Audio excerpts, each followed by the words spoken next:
Salut, te voici actuellement sur la chaîne YouTube Snapstar. Sur cette chaîne, tu retrouveras tous les plus gros clashs de Snapchat et tous les plus gros buzz du moment. Surtout, n'hésite pas à t'abonner tout en activant la cloche des notifications pour ne rien rater du contenu exclusif de cette chaîne. Et oui, sur cette chaîne, tu retrouveras du contenu qui n'est disponible nulle part ailleurs. Sur ce, je te laisse avec la vidéo. Bon visionnage. Comme vous avez pu le remarquer en regardant la miniature et le titre de cette vidéo, aujourd'hui nous allons principalement parler de Djilan Thierry, d'Hicham et de Nabil El Moudni. Vous devez certainement tous les connaître. Hicham et Djilan, ce sont deux candidats de télé-réalité et Nabil El Moudni, c'est un blogueur. Comme vous le savez, il y a quelques heures, Naboul le Maboul a balancé une vidéo dans laquelle Hicham a une altercation avec une femme. Dans cette vidéo, le joli blond est très en colère et il a décidé de prendre la défense de son ami. En effet, selon lui, Hicham est totalement innocent parce que la femme a dépassé les limites. Je vous laisse sans plus tarder avec toutes ces explications et n'oubliez pas que vous pouvez soutenir cette chaîne pour bénéficier de scoops exclusifs. Là, je suis dans un bad buzz de fou, là. Là, je suis dans un bad buzz vraiment éclaté. Bon, les amis, je vais pas faire le mec. Je vous dis honnêtement, je vais pas faire le mec en mode... je suis trop triste, je suis déçu, ce qui s'est passé, ça me fait mal au cœur. C'est pas vrai, parce que moi, je connais le début de la soirée, je connais la fin de la soirée, je sais tout ce qui s'est passé. Honnêtement, je vais pas faire le mec, oh, je suis trop déçu, machin. Je vais me remettre en question. Non, je sais exactement tout ce qui s'est passé. J'étais là du début à la fin. Je vais même vous dire une anecdote. C'était chez moi il y a 2 ans. Tu vois, là, je te parle d'une vidéo d'il y a 2 ans. Tu vois, là, t'as vu, chez moi, c'est blanc. Là où j'étais, c'était jaune. C'est au Five Palm. Tout le monde, tous ceux qui me connaissent depuis longtemps, ils savent que c'était chez moi à l'époque. Et je vais pas faire le mytho. Je vais vous raconter l'histoire du début jusqu'à la fin et je vais vous dire la vérité. Je vais vous dire la vérité, que ça plaise ou pas. Moi, je vais vous dire la vérité en tout cas. Ce qui est bien avec ce genre d'histoire, ça permet toujours de remettre les pendules par rapport à tes amis. Tu vois, il y a ceux qui disparaissent aussi vite qu'ils sont venus. Et il y a ceux qui restent, qui demandent à savoir ce qui se passe, qui me disent écoute Dylan, je te connaissais, qu'est-ce qui s'est passé vraiment. Et après, il y a tous ceux qui disent... Et après, pour ceux qui me suivent, ceux qui me connaissent pas personnellement, il y a... Putain, je savais que c'était un faux musulman. Je savais qu'il avait été à Madagascar 1 mois et demi, 45 jours pour le buzz. Je savais que c'était un mauvais gars. Je le savais en fait. C'est un mauvais gars, il rigole de la vidéo et tout. Voilà. Et la religion, il prie pas vraiment en fait. C'est un faux musulman. Tout est faux, tout ce qu'il a fait est faux. Parce qu'en fait, un arbre qui tombe fait plus de bruit qu'une forêt qui pousse. Et le dicton est incroyable et c'est totalement vrai. Un arbre qui tombe fait plus de bruit qu'une forêt qui pousse. Tu peux faire tout ce que tu veux, il te suffit d'un bad buzz pour remettre toute ta vie en question. Mais c'est comme ça, on l'assume. Bon les amis, je vais vous expliquer du coup ce qui s'est passé cette soirée-là. Même si c'était il y a 2 ans, tu vois là je te parle d'une histoire d'il y a 2020.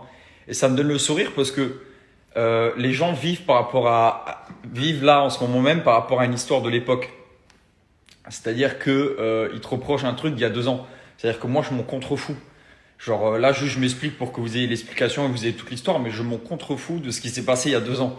Je vis en 2022, tu vois ce que je veux dire, je vis pas en 2020. C'est-à-dire que je sais ce qui s'est passé et les choses négatives ou positives que je peux recevoir sur les réseaux, je m'en contrefous parce que je sais ce qui s'est passé et que je suis en 2022. T'as vu, je suis en 2022, je suis plus en 2020.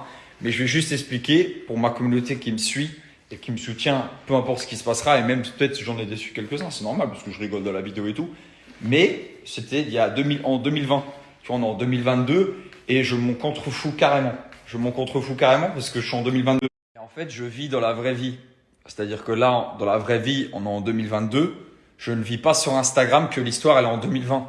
C'est-à-dire que moi, je suis un mec, et ça, souvent, je le répète à mes collègues influenceurs ou même des gens qui me posent des questions. Je leur dis, les gars, je suis en 2022. Ce qui se passe aujourd'hui, c'est ça, ça, ça, ça. Là, vous me parlez d'une histoire il y a 2020 ou d'une ancienne histoire. Moi, je vis dans la vraie vie. Je ne vis pas sur Instagram. Je vis pas sur Instagram. C'est-à-dire que là, la vraie vie, c'est là maintenant. Ce qui se passe sur Instagram, c'est un téléphone. Si je veux Instagram, je supprime et c'est réglé. C'est une application éclatée comme toutes les autres qui nous sert de travailler, de visiter, de parler avec certaines personnes, de faire de connaissances. Mais si je veux, je supprime Instagram et c'est réglé. L'histoire, elle est finie. Tu vois ce que je veux dire, frérot? Dire que ce que les gens te disent sur Instagram ou tout ce qui se passe sur Instagram, il faut essayer de s'en détacher. Tu vois, la vraie vie, c'est là, c'est quand tu marches, quand tu vas faire ce qu'il y a à faire dans la vie, tu vois. Ce qui se passe sur les réseaux actuellement, c'est pas la vraie vie. Actuellement, tu vois, je suis là, j'habite plus là-bas, je suis là. Tu vois, j'ai peut-être, voilà, Tu vois, j'ai plus les mêmes fréquentations aussi. Tu vois, ça c'était. Je parle pas de mes collègues de la vidéo, je te parle de genre. Voilà, c'est. Là, regarde, ça, c'est différent. Tu vois, c'est. Bon. Déjà, pour remettre les pendules à l'heure, je vais vous dire un truc qui me fait gentiment rire. Tous ceux qui critiquent. Oublie pas, t'écoutes encore Chris Brown. Oublie pas que si Chris Brown demain il te demande ta main, tu vas le marier. C'est-à-dire que faire le mec, ouais, on est hyper choqué. Frérot, t'es hyper choqué, t'écoutes Chris Brown tous les jours dans tes écouteurs et tu serais prêt à te marier avec lui. Alors qu'il a tabassé Rihanna. Tu vois ce que je veux dire? C'est-à-dire que là, les gens, ils font les choqués. Crois-moi, je te rassure, j'ai déjà vu pire dans ma vie que cette vidéo-là. Alors, faites les choqués 2 minutes, mais moi, sachant ce qui s'est passé, je suis pas très choqué. Et je suis pas très choqué maintenant et j'étais pas très choqué avant il y a 2 ans. Je vais t'expliquer l'histoire. À l'époque, pour ceux qui me suivent, et aussi dans la soirée, on est une vingtaine, je crois qu'on est 25, limite 30, sauf que dans la vidéo, on voit 6 personnes. C'est-à-dire qu'il y a personne qui a réagi, je vous rassure, et pourtant, il y avait une quinzaine de meufs. Tu vois, il y a personne qui a réagi. Elle va dans mon dressing. À l'époque, putain, pour ceux qui me connaissent, j'avais un dressing comme ça qui était coulissant, et il y a une petite porte comme ça, et elle rentrait dedans. Elle va dans mon dressing, et à ce moment-là, je vous le dis honnêtement, elle me prend, je vais pas dire... je vais vous dire la vérité, en vrai, elle me prend des bijoux Cartier. Des bijoux Cartier, il y avait au moins pour 100K dans sa poche. Elle avait pris deux bracelets Cartier et je crois qu'elle avait pris des bagues, je suis pas sûr. Hicham, il a vu ça. Hicham, c'est un mec qui défend ses potes, c'est comme ça. C'est un mec, il défend ses potes. Il voit ça, je vous le dis directement, que ça le plaise ou pas, moi je vais raconter la vérité. Il la prend par le bras, mais fortement. Genre, il la prend par le bras. Et au début, nous, on comprend pas, surtout qu'elle crie et tout. Genre, elle crie direct, mais on comprend pas pourquoi elle crie. Genre, il la prend par le bras, on comprend rien de la soirée, tu vois. Et à un moment donné, il dit, ouais, elle t'a volé, elle t'a volé. Et elle crie, mais il dit, ferme ta gueule et tout. Elle prend une bouteille de champagne, elle veut le taper avec la bouteille de champagne. Il prend la bouteille de champagne, il la met par terre. Quand il la met par terre et que vous voyez Hicham en train de lui prendre le visage comme ça et que Ahmed, il dit, ouais, crache-lui à la gueule. Non, il dit recrache-lui à la gueule. Réécoutez bien la vidéo. Il dit recrache-lui à la gueule. C'est parce qu'en fait, elle lui a craché un molar à la gueule. Elle lui a craché un molar à la gueule. Elle a voulu le frapper avec une bouteille de champagne et elle m'a volé. C'est-à-dire que lui, il la sort du dressing avec les bras et elle peut avoir des bleus sur les bras, c'est possible. Hein. Moi, je vous dis carrément, désolé Hicham, mais je dis la vérité. Elle peut avoir des bleus sur les bras parce qu'il l'a tiré assez fort. Il la tire, elle prend une bouteille de champagne, elle crie, elle veut le frapper avec. Quand elle est par terre, elle lui crache à la gueule. Il lui tient même la bouche comme ça à un moment donné, c'est parce qu'elle lui crachait à la gueule. Voilà, il lui tient la bouche parce qu'elle lui crachait à la gueule. Et je peux vous dire, parce que j'étais là, il n'y a eu aucun coup de poing dans son visage, il n'y a eu aucune claque dans son visage. Je sais qu'il tapait sur la table, il tapait contre la porte. Je sais même je crois qu'il s'était cassé un os, il m'avait envoyé une photo, parce qu'il avait tapé contre la porte. Et le pire dans tout ça, c'est que à la fin de la soirée, genre quand ils ont fini leur dispute, parce que les deux, ils étaient dans un état à laisse tomber. À la fin de la soirée, ils ont discuté, ils se sont mis comme ça.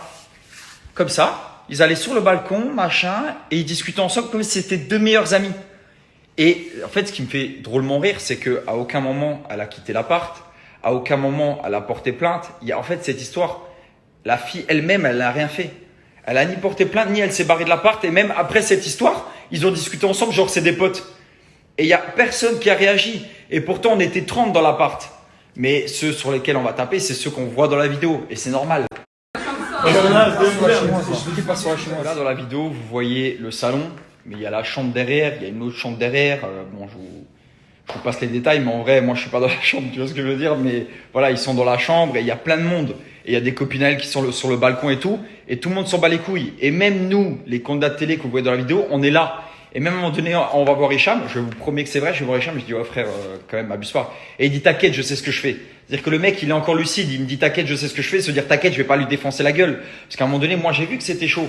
J'ai dit, oh, frérot, j'ai été le voir. Et à un moment donné, il dit, cassez-vous, barrez-vous. Je dis, oh, frérot, calme-toi quand même, tu vois. Et il dit, t'inquiète, genre en mode, t'inquiète, je vais pas lui défoncer la gueule. Mais il y a eu un manque de respect des deux côtés. Je t'invite chez moi. Enfin, j'invite des gens chez moi. Tu vas dans mon dressing, tu essaies de me voler des bijoux. C'est un manque de respect total. Tu vois, tu vas dans mon dressing, tu essaies de me voler des bijoux et en plus pas des petits bijoux.